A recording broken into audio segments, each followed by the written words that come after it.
Welcome to the first episode of George on Cars, where I'm going to share my interest in the car hobby with you by creating some cool car-related videos while simultaneously raising some money for some great charities. Now, if you're new to the channel, and you must be because this is the first video I'm shooting, make sure you hit like and subscribe to keep up to date with some of the great content that's going to be coming your way. Today, I've got an amazing video. I'm going to show you a quick and easy 5-step process to wash and dry your car without leaving swirl marks or water spots. But before I get to that video, I want to tell you a little bit about the channel and the charity of the month. And also, if you have any car-related content you want on the channel, make sure you leave a comment in the comment section below or send me an email at georgeoncars@gmail.com. Now, as you've probably figured out, this is a channel where I create helpful content related to cars, trucks, and SUVs. But in addition to doing that, I also want to raise some money for some amazing charities. Each month on the channel, I'm going to create some cool content related to cars, and I'm also going to talk about a charity that I'm going to support, and I'm going to ask you to support too, if you can. Now, the first charity I want to talk about is the Canadian Cancer Society, and I'm really excited to talk about this charity because we all know someone whose life has been impacted by cancer.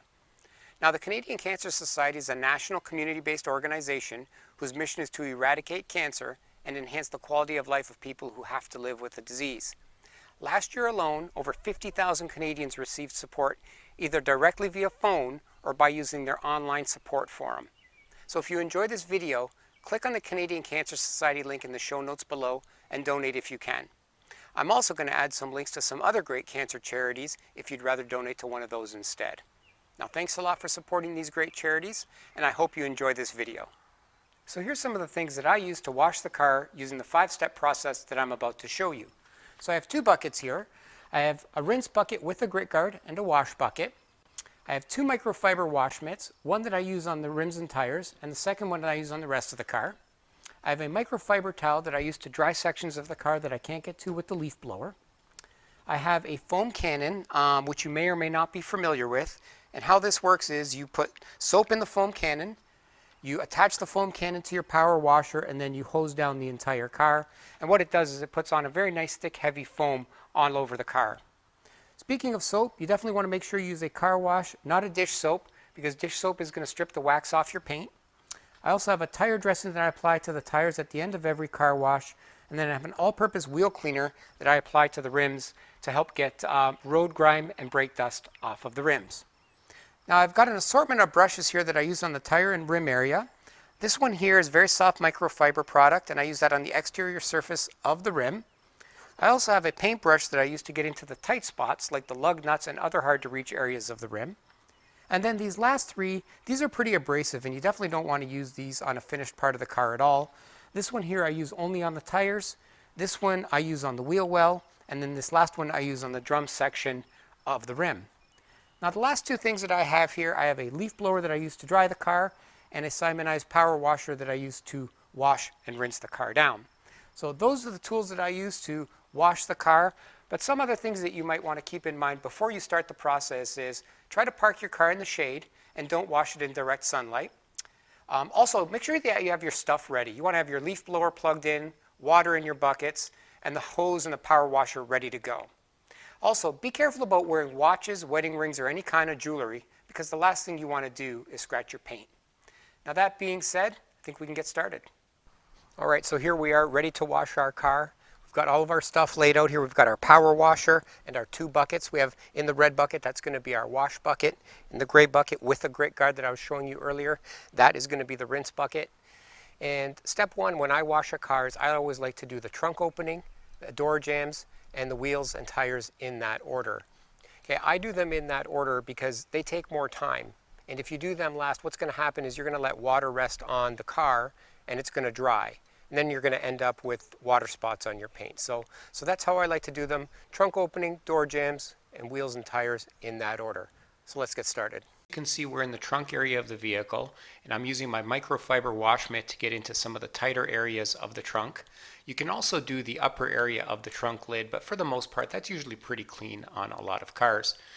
You need to be very careful when you're rinsing this area out because you don't want to get a lot of water in the trunk, but you do want to make sure you get all the loose grime out. Next step is you work your way into the door jambs. Again, I'm using the microfiber wash mitt, very thoroughly cleaning up the door jamb area. And then also want to do the door itself, scrubbing the side and then getting to the bottom where a lot of loose dirt and grime also resides. So once you're done with that, you want to rinse it off very thoroughly. Again, try not to get any water in the interior of the car.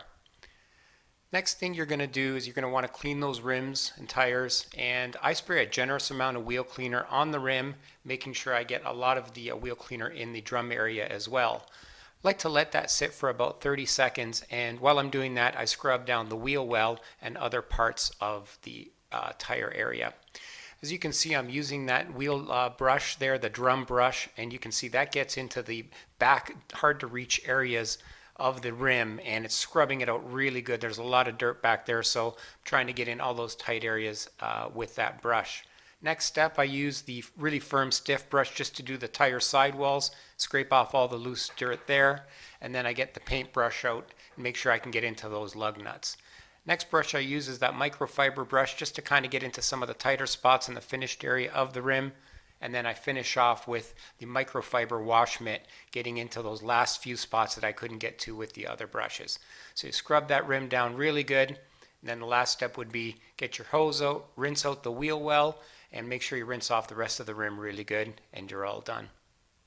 So after you've finished cleaning the tires and rims, the door jambs and the trunk area, step 2 is to spray the entire car down with a power washer or a hose to get off as much of the loose dirt as you can. Now if you're using a power washer, make sure you use a wider spray and don't get too close to the paint.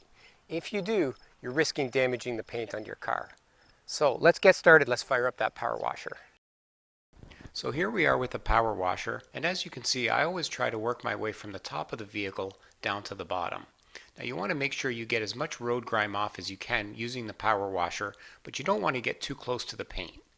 Now one of the places you want to work and put in a little extra effort would be the front of the car where there's a lot of dead bugs and road grime. Then finish off the rest of the vehicle and work your way around to the side and the back.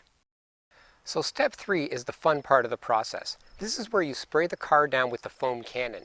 Now make sure you're using car soap, unless of course you want to detail and wax the car afterwards, because as I mentioned, dish soap is going to strip the wax off your paint. After you spray the car down, make sure you let it sit for about 3 to 5 minutes to let the soap soak in and clean the car. While it's soaking, I like to use a detail brush to get inside some of the hard to reach areas, like the grill and some of the badging. Also, don't forget to do the fuel door. It's a spot that a lot of people forget to clean when they're cleaning out their car. After about 5 minutes, you can spray the car down with a hose or a power washer. So here you are with the foam cannon, making sure that you cover the entire car in a thick, heavy foam, and you want to make sure you especially get the front end of the car where there's a lot of road contaminants and dead bugs. Once you're done with the front end, you want to work your way around to the side and eventually the back of the car. Next thing you'd want to do is pull out your paintbrush that I was talking about earlier. Make sure you get the car emblems, the fuel door, and even the emblem on the back of the car. Once you're done with the paintbrush, you want to pull out your power washer and rinse the entire car down well. Now step 4 in the car washing process is the touch wash. Now if your car isn't very dirty, you can skip to the drying phase next. Otherwise, at this point, wash the car using the 2-bucket method, working from the top of the vehicle down to the bottom. The 2-bucket method is where you have 1 bucket with the grit guard filled with clean water, and that's the one you're going to use for rinsing your wash mitt. The other bucket is filled with soapy water for washing the car. Each time after you wash a section of your car, make sure that you rinse the wash mitt thoroughly in the clean water bucket, and that's the one with the grit guard. Then you can dip the wash mitt back into the soapy bucket and clean another panel on the car. I always like to do the car in sections. I start off with the roof and the glass first. I then do the hood and the front end, the trunk and the rear end, and then I finish off by doing each side of the car. I rinse the car after each section, and I make sure that I keep the entire car wet. I always wash in a back and forth motion, and I make sure to rinse the wash mitt as needed. Now the dirtier the car, the more frequently you're going to need to wash your wash mitt. Once the whole car is done, give it a good rinse without the hose attachment. That's going to allow you to sheet water off the vehicle, and it makes drying it a whole lot easier. So here we are starting at the top of the car in back and forth motions with our microfiber wash mitt, making sure to keep the car wet and rinsing each section after we're done washing it. You can see I'm on the front end of the vehicle now, again back and forth motions, and then rinsing the front end off as well as soon as we're done soaping it down. Next area you want to work on is the back end of the car, and again you want to make sure you get into those tail light areas top to bottom, and you want to get into the license plate area and underneath too where the exhaust pipes come out. Once you've got all that done, you want to rinse out your wash mitt and then spray the back of the car down. Now the last sections you do are the side parts of the car. I like to wash those again, back and forth motion, keeping the car wet the whole time. You notice I'm not doing the rims and the tires because they were done before. Also notice that I just rinse the wash mitt out before I go to the bottom section of the car. Now last step here, you rinse this down really well and then you'll be ready to go on to the final phase. So step 5 is the drying process. Now this is where you're going to get some weird looks from the neighbors. I use a leaf blower to dry the car from top to bottom. Now I wouldn't use a gas leaf blower, I use an electric leaf blower, and the more powerful the better because it's just going to help you dry the car that much faster. Now you want to make sure you get into the tough areas like the mirrors, door jambs, fuel door, and the tires and rims area. Once you're done with the leaf blower, wipe down any excess water spots with a microfiber towel. Now the last step, I always like to finish off the car by putting a little bit of tire dressing on the tires. So here we are getting after it with the leaf blower. As you can see, I'm blowing off the side of the car, and I try to get into the rims and the tires, the emblems, rear view mirrors, anywhere that's hard to reach with a microfiber towel. Once you're done with the leaf blower, you want to get out your microfiber towel, finish up any spots that you couldn't get to with the leaf blower, and then the last thing is you want to apply that tire dressing onto your tires. Well, that's it, guys. Those are the 5 steps on how to wash your car without leaving any swirl marks or water spots in the paint. Now, if you want to see how professional detailers do it, you should check out The Detail Geek, Dallas Paint Corrections, Pan the Organizer, and of course, Chris Fix. Now, I hope you enjoyed this video, and if you did, please hit like and subscribe. And more importantly, support the charity of the month. Even if it's just $1 or $2, you guys can help George on Cars kick cancer's butt. Thanks a lot, and we'll see you in the next video.